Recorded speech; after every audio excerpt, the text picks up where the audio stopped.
This video is made possible by NordVPN. We live our lives online more and more these days, particularly over the last year. Unfortunately, that means that cybercrime is also on the rise. That's where NordVPN comes in. With NordVPN, all your internet data stays safe behind a wall of next-generation encryption. As we've seen in just the last year in Hong Kong and Myanmar, political situations can change rapidly, bringing censorship restrictions and intrusive government controls. Well, NordVPN provides a kind of invisibility blanket. You can mask your IP address so that others can't see what you're browsing online. Even better, NordVPN has servers all over the globe, meaning that you can enjoy instant, secure access to hundreds of streaming websites worldwide. And one account lets you connect up to 6 devices, which means that you get to watch VisualPolitik content from anywhere on the planet. And right now, you can get a huge discount on a 2-year plan of NordVPN at nordvpn.com/VisualPolitik. And when you use our code VisualPolitik, you'll get an extra month for free. It's risk-free with Nord's 30-day money-back guarantee. So take control of your internet experience today with NordVPN.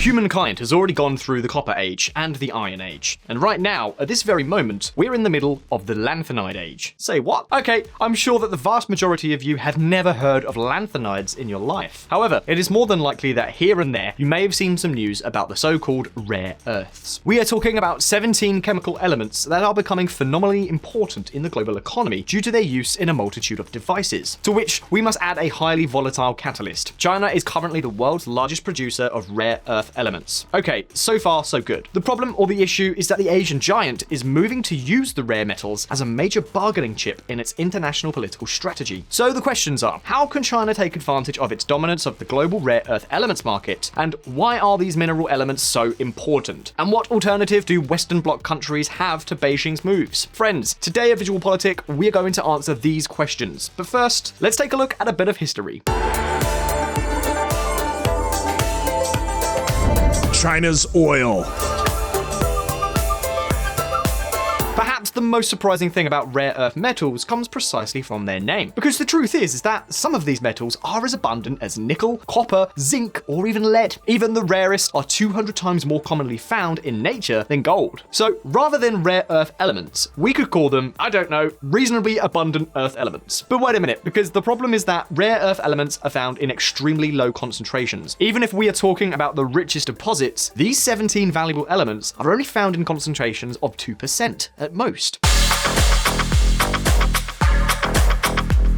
And the fact is that rare earth elements have become a vital input for the manufacture of highly sophisticated products. We're talking about all kinds of electronic devices, such as flat-screen monitors and smartphones. Their importance is increasing even more with efforts to reduce fossil fuel consumption. Rare earth elements are used in the permanent magnets that make up, for example, the batteries of electric cars or the drivers of wind turbines.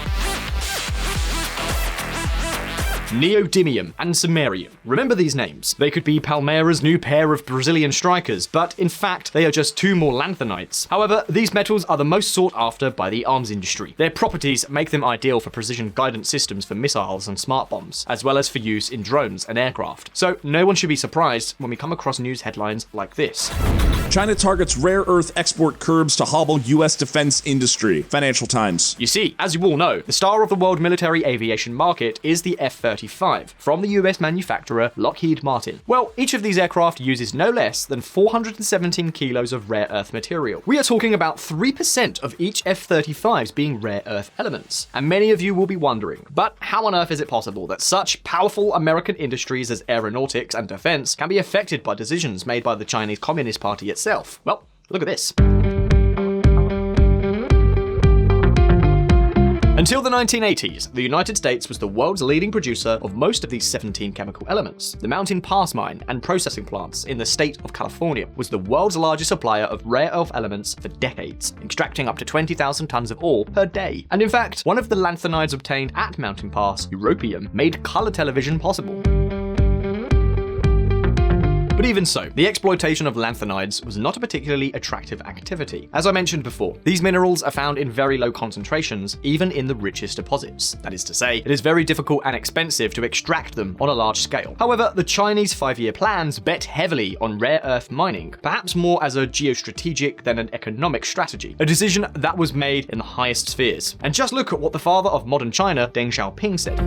There is oil in the Middle East, and China has rare earths. Deng Xiaoping, leader of China at the end of the 20th century. However, you should know that China's extraction method played a very important role in helping it to dominate the international rare earth elements market. Let me explain. In addition to their low concentration, another of the most characteristic features of rare earth elements is that they are very difficult to separate from the rock in which they are found. The chemicals used to extract these metals from the ore create toxic runoff. So, dealing with these wastes, some of which become radioactive, significantly increases the economic cost of these mining operations.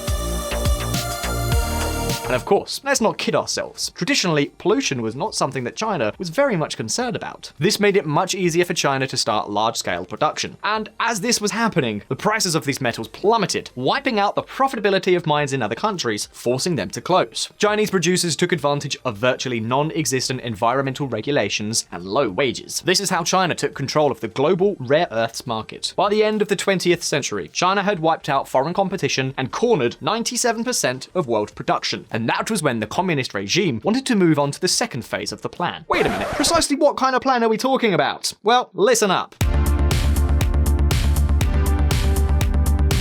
17 metals to rule them all. After gaining a privileged position, China came to play a role in rare earth mining similar to that of OPEC in oil. Beijing came to control a kind of monopoly, and a decade ago tried to use rare earth elements for political purposes in a dispute with Japan. As you all know, Japan has an important electronics and automotive industry, which is precisely why it uses 1/5 of the world's entire supply of rare earth elements. So its economy faltered when China blocked rare earth exports to the land of the rising sun in 2010, after a diplomatic incident occurred over the detention of a Chinese fishing vessel in Japanese territorial waters that Beijing claims as its own. Japan denounced China to the World Trade Organization, and the waters returned to normal when the United States and the European Union supported the Japanese complaints. But Beijing's warning was still very clear. All this, however, has not prevented China from progressively reducing its exports of rare earth elements year after year.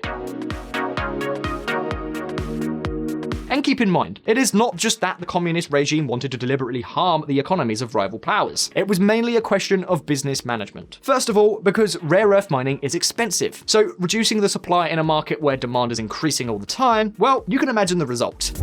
Supply squeezed, rare earth prices surge. New York Times. But hold on a minute, because the most important thing is that China is not a mere exporter of this raw material. The important key issue is that it has become virtually the only country that has developed the industry that refines these metals and turns them into materials ready for manufacturers. China controls about 80% of the world's rare earth refining capacity. And in fact, the United States has to send their extracted minerals containing these elements to China. So the Asian giant realized what a huge business it had on its hands and quickly changed its strategy. Since 2015, China shut down a lot of unlicensed mines granted to exploit rare earth elements and focused its efforts on importing these metals from other countries. Its overseas purchases of rare earths increased tenfold in just 3 years. By 2018, China had already become the world's leading importer of rare earth concentrate. For example, Myanmar, Malaysia, and Vietnam provide 25% of all rare earths processed by the Chinese industry.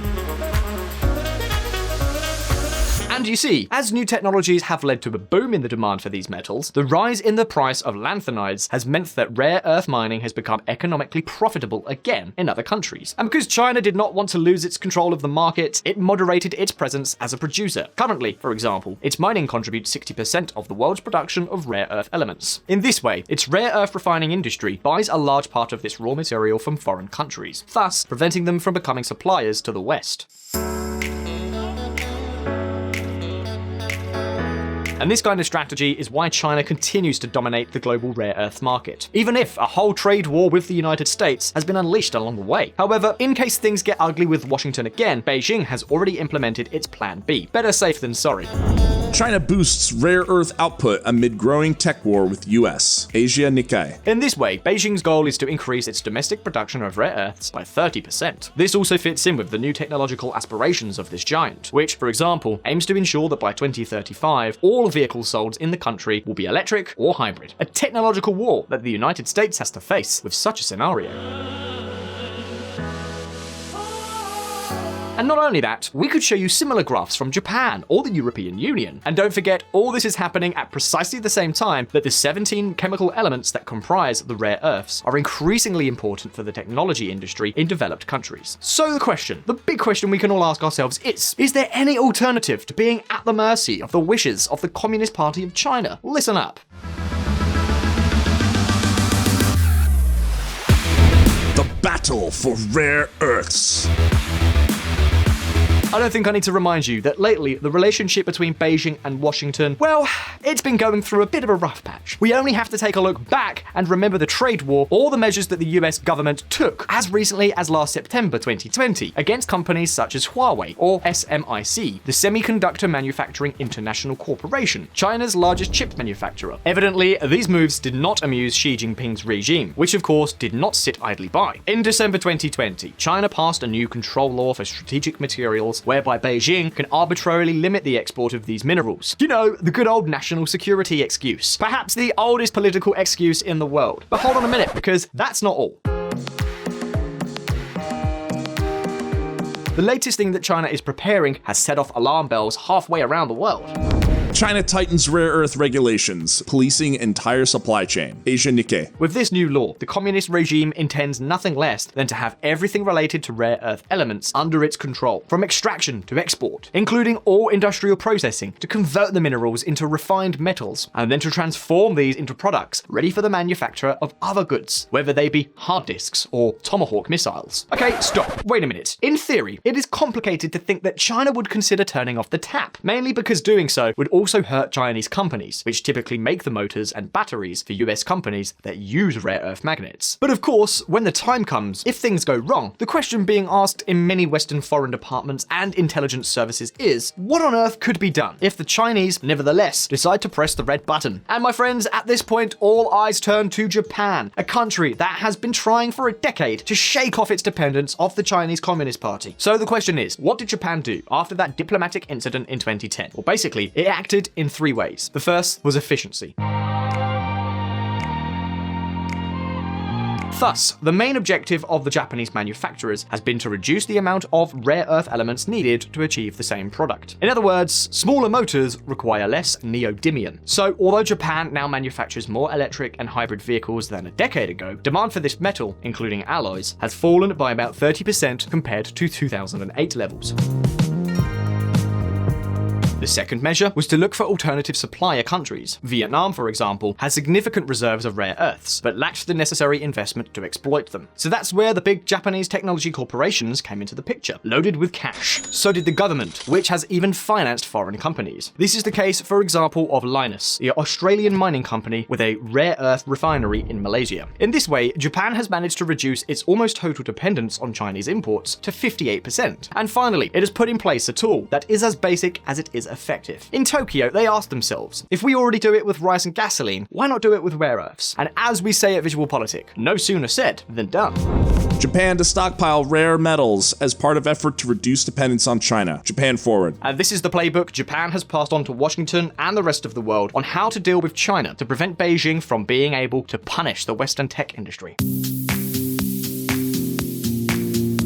For the time being, the United States has resumed operation of the Large Mountain Pass mine, which was closed in 2002 due to increasingly stringent environmental requirements in California and because it could not compete with Chinese operations. In addition, Democrats and Republicans have agreed that they should push for a stateside rare earth refining industry so that all of the processing that these metals undergo is done on US soil. In this regard, a rare earth processing plant has already been opened in Colorado, but setting up a project of this type takes time, and this plant will not begin to bear fruit until 2023. In any case, the important thing is that everyone in the United States is aware that we cannot continue to depend on China. And yes, they have also taken good note of the Japanese playbook. Pentagon awards $30 million in rare earth funding to Australia's Linus. Reuters. Surely now you can understand why Greenland has made so many headlines in recent years. Yes, it is estimated that there are many lanthanides there. Anyway, at this point, the question is now over to you. How do you think Western countries should act to secure their supply of rare earth elements? Should they collaborate with China or put up the money to challenge its dominance? But hang on a minute. While the Chinese have rare earths, the Western allies have something even more important: control over the semiconductor industry. Something that we already covered in the past video about TSMC, Taiwan and the chip war, here on VisualPolitik. Don't miss it. Take care. We'll see you next time. And if you want to learn more about politics and hear even more of my lovely voice, you can join us at Reconsider Media. We have a podcast at reconsidermedia.com/podcast. See you there.